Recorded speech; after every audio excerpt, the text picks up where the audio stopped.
all sorts of debates, both in the laboratory and on Capitol Hill, but there's no question that we must do all these things.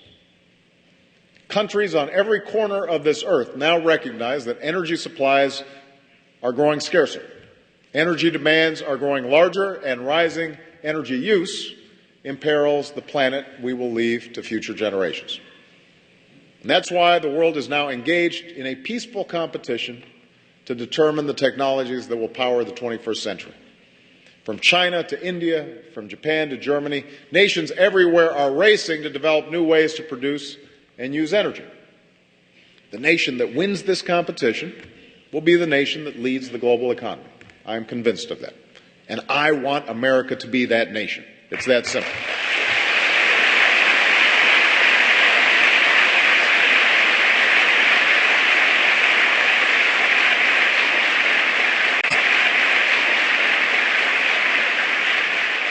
Now, that's why the Recovery Act that we passed back in January makes the largest investment in clean energy in history, not just to help end this recession, but to lay a new foundation for lasting prosperity.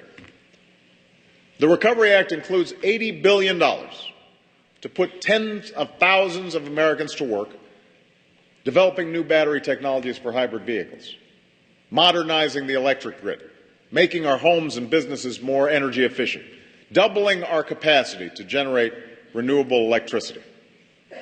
These are creating private sector jobs, weatherizing homes, manufacturing cars and trucks, upgrading to smart electric meters, installing solar panels, assembling wind turbines, building new facilities and factories and laboratories all across America, and, by the way, helping to finance extraordinary research.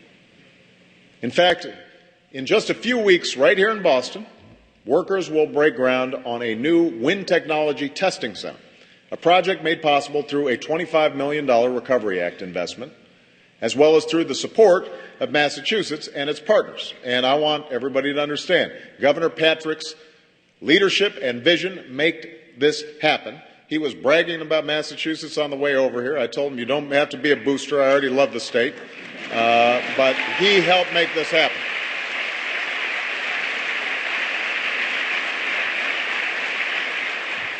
Hundreds of people will be put to work building this new testing facility, but the benefits will extend far beyond these jobs.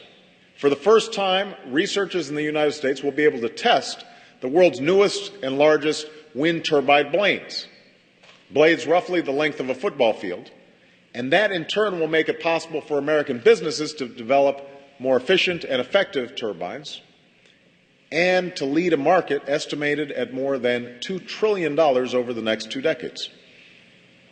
This grant follows other Recovery Act investments right here in Massachusetts that will help create clean energy jobs in this Commonwealth and across the country. And this only builds on the work of your governor, who's endeavored to make Massachusetts a clean energy leader, from increasing the supply of renewable electricity to quadrupling solar capacity to tripling the Commonwealth's investment in energy efficiency, all of which helps to draw new jobs and new industries. Now, that's worth applause.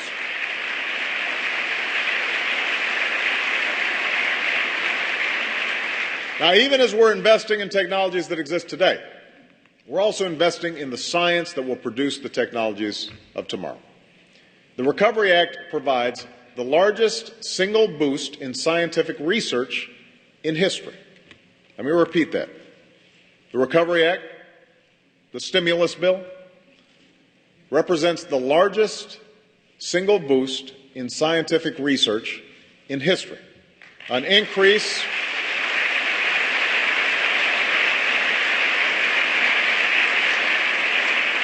That's an increase in funding that's already making a difference right here on this campus. And my budget also makes the research and experimentation tax credit permanent, a tax credit that spurs innovation and jobs, adding $2 to the economy for every dollar that it costs.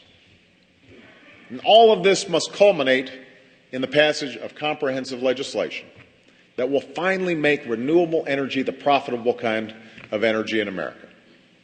John Kerry's working on this legislation right now, and he's doing a terrific job reaching out across the other side of the aisle, because this should not be a partisan issue.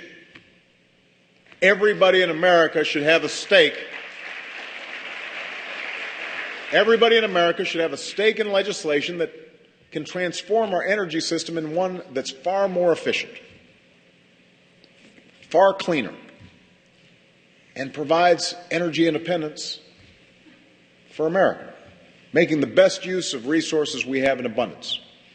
Everything from figuring out how to use the fossil fuels that inevitably we are going to be using for several decades, things like coal and oil and natural gas, figuring out how we use those as cleanly and efficiently as possible, creating safe nuclear power, sustainably grown biofuels, and then the energy that we can harness from the wind and the waves and the sun. It is a transformation that will be made as swiftly and as carefully as possible to ensure that we are doing what it takes to grow this economy in the short, medium, and long term.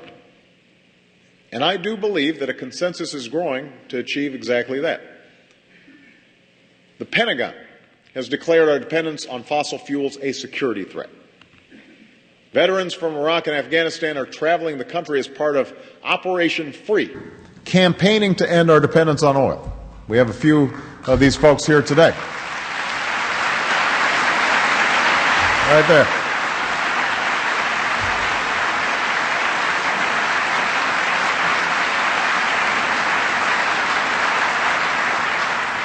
The young people of this country that I've met all across America, they understand that this is the challenge of their generations.